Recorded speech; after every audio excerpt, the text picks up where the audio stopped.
Hello बच्चों, आज हम पढ़ेंगे चल कुंडली धारामापी या मूविंग कॉइल गैल्वेनोमीटर। तो सबसे पहले ये होता है गैल्वेनोमीटर क्या होता है। गैल्वेनोमीटर एक उपकरण होता है जिसकी सहायता से हम विद्युत धारा को माप सकते हैं और उसकी उपस्थिति का पता लगाते हैं, या ऐसे भी कह सकते हैं galvanometer is a device which detect and measure electrical current या flow of charge in a circuit, या किसी परिपथ में विद्युत धारा एवं विद्युत धारा की उपस्थिति एवं उसके प्रवाह की मात्रा को हम ज्ञात कर सकते हैं। किसकी सहायता से? धारा मापी की सहायता से। तो धारा मापी कई प्रकार के होते हैं। तो यहाँ अब आपको पढ़ना है चल कुंडली धारा मापी या मूविंग कॉइल गैल्वेनोमीटर। तो इसमें ये किसके सिद्धांत पे काम करता है? तो सबसे पहले इसका है सिद्धांत।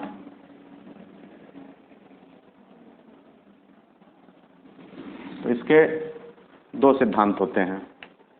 सबसे पहले इसके पहले वाले लेसन में आपने पढ़ा था कि यदि किसी कॉइल को चुंबकीय क्षेत्र में रखा जाता है और उसमें विद्युत धारा प्रवाहित की जाती है तो उसमें एक बलाघूर्ण उत्पन्न हो जाता है या टार्क उत्पन्न हो जाता है। यह टार्क क्या करता है? उसको कुंडली को चुंबकीय क्षेत्र की दिशा में लाने का प्रयास करता है। तो पहला सिद्धांत तो ये हो गया।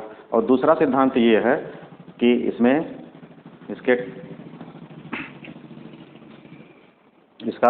इसको अगर आप देख रहे हैं या ना, ये आपका गोलाकार रूप में है। गोलाकार का मतलब ये क्या हुआ? एक सिलेंडर, ये जो चुंबक आपका रखा हुआ है वो हार्सू टाइप में है। हार्सू का मतलब ये हो गया, इसको इसलिए रखा जाता है क्योंकि यह कॉइल आपकी बेलन के आकार की छोटी सी होती है। जब ये बेलनाकार हो गई कॉइल तो इसको रेडियल मैग्नेटिक फील्ड इसमें उत्पन्न कर। रेडियल मैग्नेटिक फील्ड का मतलब यह हो गया कि जो इसमें से चुंबकीय क्षेत्र उत्पन्न होगा, यह चुंबकीय क्षेत्र इसके गोलाकार होने से यह हर जगह यह हमेशा वो चुंबकीय क्षेत्र इसके समांतर हो जाएगा। तो एरिया वेक्टर जो होगा वह 90 डिग्री हो जाएगा। या ऐसे मान लीजिए जैसे आपका टाउ बराबर है NI/AB साइन थीटा। यहाँ पे देखेंगे टाउ का मान थीटा पर निर्भर कर रहा है। टाउ का मान थीटा पर निर्भर कर रहा है। इसी थीटा की डिपेंडेंसी को हटाने के लिए, अर्थात थीटा को हटाने के लिए हम करते क्या हैं? रेडियल मैग्नेटिक फील्ड का उपयोग करते हैं। रेडियल मैग्नेटिक फील्ड का मतलब हो गया कि त्रिज्यतः चुंबकीय क्षेत्र को हम त्रिज्यतः चुंबकीय क्षेत्र में बदल देते हैं। तो इसमें होता क्या है? इसको एक हार्सू टाइप में लेते हैं। हार्सू का मतलब क्या हो गया? घोड़े के नाल के आकार का। ठीक, इसको रखते हैं। इसके बीच में आप कॉइल रख देंगे इसको। तो ये आपका इसमें जो चुंबकीय क्षेत्र उत्पन्न होगा यह इस दिशा में हो जाता है, और जो कि एक जगह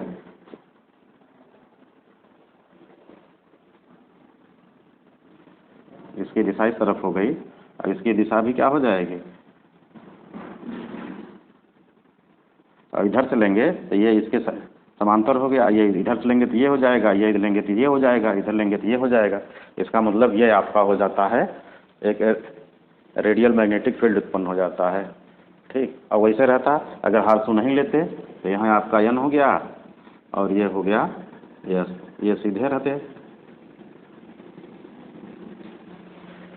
यहाँ पे ये क्या है? थीटा पे डिपेंड कर रहा है, यहाँ पे थीटा पर डिपेंड नहीं कर रहा है। जब थीटा पे नहीं डिपेंड कर रहा है तो ये यहाँ पे अगर एक कॉइल लेते हैं इसमें क्या हो जाएगा? ये इसके समांतर है लेकिन इसका एरिया वेक्टर आगे हो गया। ये हमेशा 90 डिग्री का कोण बनाएगा। अगर थोड़ा सा और घुमाते हैं फिर ये घूम जाएगा तो उसका एरिया वेक्टर वो भी आपका 90 डिग्री पे हो जाता है। ठीक, तो ये इसके दो सिद्धांत पे यह कार्य करता है। फिर उसके बाद में आपका आता है डिस्क्रिप्शन। डिस्क्रिप्शन का मतलब हो गया कि इसमें कौन कौन से उपकरण कार्य करते हैं या इसकी बनावट कैसे होती है। तो इसमें सबसे पहले दो टर्मिनल होते हैं T1 और T2। तो इसमें ऊपर सबसे यहाँ पे पहले ऊपर एक मरोटोपी होती है, उसमें फास्फोर ब्रांच की पतली पत्ती लगाते हैं। और फास्फोर ब्रांच की पतली पत्ती क्यों लगाते हैं इसको अभी आपको बताया जाएगा। फिर उसके बाद एक मिरर होता है और फिर उसके नीचे एक एल्युमिनियम का फ्रेम होता है, उसके ऊपर तांबे के तार की ये कुंडली लिपटी हुई होती है। फिर उसके बाद में इसको एक शक्तिशाली चुंबक के बीच में रखा जाता है और यह चुंबक जो आपका होता है यह हार्सशू टाइप में होता है। हार्सशू का मतलब घोड़े के नाल के आकार का होता है। फिर उसके बाद नीचे एक स्प्रिंग लगी होती है। अब इस स्प्रिंग के द्वारा फिर यहाँ से धारा आगे टर्मिनल T2 से होकर निकल जाती है। इसमें होता यह है कि हम धारा को T1 से प्रवाहित करते हैं। जब T1 से जाता है यहाँ ये फास्फोर ब्रांच की पत्ती ये ऐंठने लगती है। ठीक, यहाँ पे क्या हो जाएगा, जब ये घूमेगा तो इसमें एक टार्क उत्पन्न हो जाता है, बलयुग्म का आघूर्ण उत्पन्न हो जाता है, टाउ बराबर NAB साइन थीटा। अब यहाँ पे आप जब इसको लगा दिए तब ये आपका साइन थीटा गायब हो जाएगा, टाउ बराबर NIAB हो जाता है। फिर यहाँ से ये स्प्रिंग क्या हो जाती है, वो धीरे धीरे कटने लगती है। जब स्प्रिंग कटने लगेगी तब इसमें होता है एक इसमें भी प्रत्यानयन बलयुग्म का आघूर्ण उत्पन्न हो जाता है और जो आपका ये टाउ बराबर हो जाता है C इंटू फाई हो जाता है। Tau equal to C into phi हो जाता है। ठीक, अब यहाँ से अब इसमें होता यह है कि जैसे जैसे ये घूमेगा और नीचे से ये स्प्रिंग भी घूमती है, उसके विपरीत दिशा में घूमेगी और यह तब तक घूमती है जब से तक ये इसके बराबर नहीं हो जाता है। ठीक, इसी को हम ज्ञात कर लेते हैं, उसका डिफ्लेक्शन ज्ञात कर लेंगे। ये मिरर के ऊपर या आपका यम जो है यह मिरर है, इसके ऊपर एक सुई लगी होती है जो इंडिकेट करती है कि कितनी धारा प्रवाहित हो रही है और इसको हम फाई से डिनोट करते हैं। तो ये तो हो जाएगी इसकी कार्यविधि। इसके बाद में देखिए इसके आंतरिक गणना में ये हो जाएगा कि माना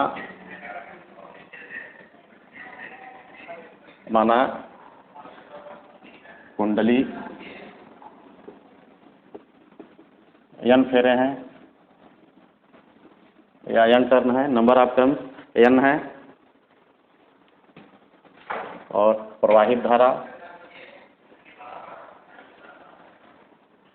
I है, कुंडली का क्षेत्रफल A है,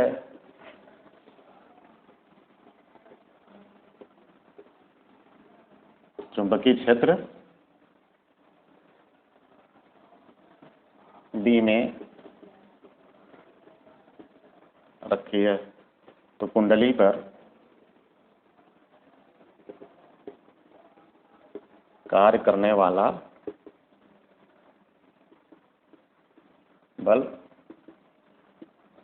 आघूर्ण टाउ बराबर NIAB साइन थीटा हो जाता है। यहाँ साइन थीटा बराबर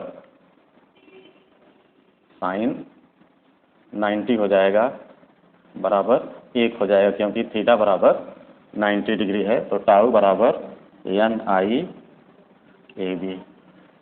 और मान लीजिए माना C क्या है, मरोड़ दिखता है, माना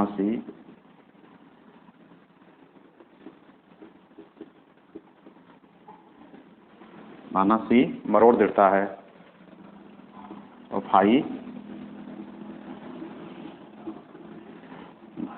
फाई विक्षेप है। टॉर्सनल रिजिडिटी आपकी C हो गई, फाई उसका विक्षेप हो गया, तब यह आपका हो जाएगा प्रत्यानयन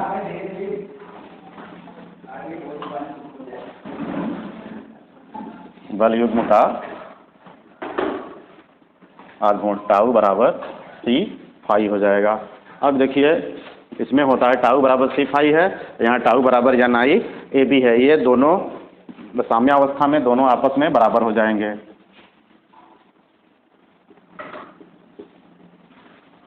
साम्यावस्था में NIAB बराबर C फाई या I बराबर हो जाएगा C फाई बटे NAB। अब ये देखिए ये आपका C कांस्टेंट हो गया, किसी एक धातु के लिए C का मान कांस्टेंट होता है, मरोड़ दृढ़ता का मान कांस्टेंट होता है या नियत होता है, नंबर ऑफ टर्न ये भी नियत है, एरिया ऑफ कॉइल ये भी नियत है और B भी नियत हो जाएगा। तो इसको आप कर सकते हैं I बराबर K फाई या I प्रोपोर्शनल फाई। अब यहाँ से इससे देखेंगे I प्रोपोर्शनल फाई अर्थात I ज़्यादा होगी या धारा मापी में बहने वाली धारा अगर अधिक होगी तब उसका विक्षेप ज़्यादा होगा, यदि धारा का मान कम होगा तो विक्षेप कुंडली में कम होगा। तो जहाँ के आपका रिडक्शन फैक्टर है तो ये I प्रोपोर्शनल फाई हो गया। अब इसके बाद में दो चीज़ें आती हैं, एक धारा मापी की धारा सुग्राहिता और दूसरा धारा मापी की वोल्टेज सुग्राहिता।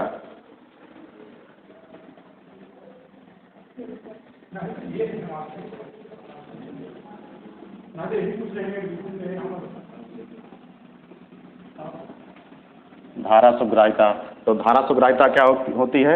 एकांक धारा में कुंडली में हुए विक्षेप को हम धारा सुग्राहिता कहते हैं।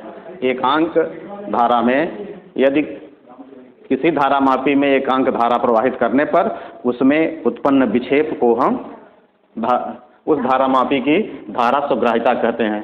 तो धारा सुग्राहिता आपका हो जाएगा फाई अपान आई। फाई अपान आई बराबर ये हो जाएगा N A B upon C, N A B upon C. और दूसरा आपका है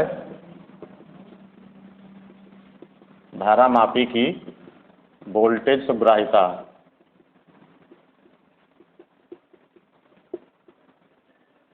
तो ये हो जाती है एकांक वोल्टेज पर धारा मापी में उत्पन्न विक्षेप। ये आपका हो जाएगा बराबर फाई अपान वी, या यदि उसका प्रतिरोध R है तो फाई बराबर आपका हो जाएगा V equal to I R, या इसे को लिख लेंगे फाई अपान V बराबर N A B upon C R. ये आपका हो गया धारा सब, अरे phi upon I N A B upon C हो गया, phi upon V by N A B upon C R हो गया। ये आपका हो गया वोल्टेज सुग्राहिता, ये हो गई धारा सुग्राहिता। तो धारा मापी की जो सुग्राहिता होती है वह निम्नलिखित या निम्न चार बातों पर निर्भर करती है। पहला क्या है? Number of turns. Number of turns का मतलब number of turns in coil, या ये इस कुंडली में कितने फेरे हैं, इसका मतलब हो गया यदि हम एन का मान बढ़ाते हैं, यहाँ देखते हैं धारा सुग्राहिता तो बढ़ जाएगी, लेकिन एन का मान ज़्यादा बढ़ाएंगे तो इसका द्रव्यमान ज़्यादा हो जाएगा और ज़्यादा चक्कर लपेटने के कारण उसका प्रतिरोध भी अधिक हो जाएगा। तो और दूसरा क्या है? Area of. तो यहाँ अगर हम कुंडली का क्षेत्रफल को बढ़ा देते हैं, जब हम कुंडली का क्षेत्रफल बढ़ा देंगे तो इसमें जो ये आपका चुंबकीय क्षेत्र है वह चुंबकीय क्षेत्र का मान कम हो जाएगा और जिससे ये आपका धारा मापी उतना सुग्राही नहीं हो जाएगा। ठीक, इसके लिए हम करते क्या हैं? B और C पर निर्भर करते हैं। अब B का मान बढ़ा देते हैं और C का मान हम घटा देते हैं। तो इसके लिए हम फास्फोर ब्रांज या क्वार्ट्ज इत्यादि धातु की एक पतली पत्ती का इस्तेमाल करते हैं और B के लिए अर्थात चुंबकीय क्षेत्र बढ़ाने के लिए हम इसको निकिल कोबाल्ट के एक शक्तिशाली चुंबक का प्रयोग करते हैं।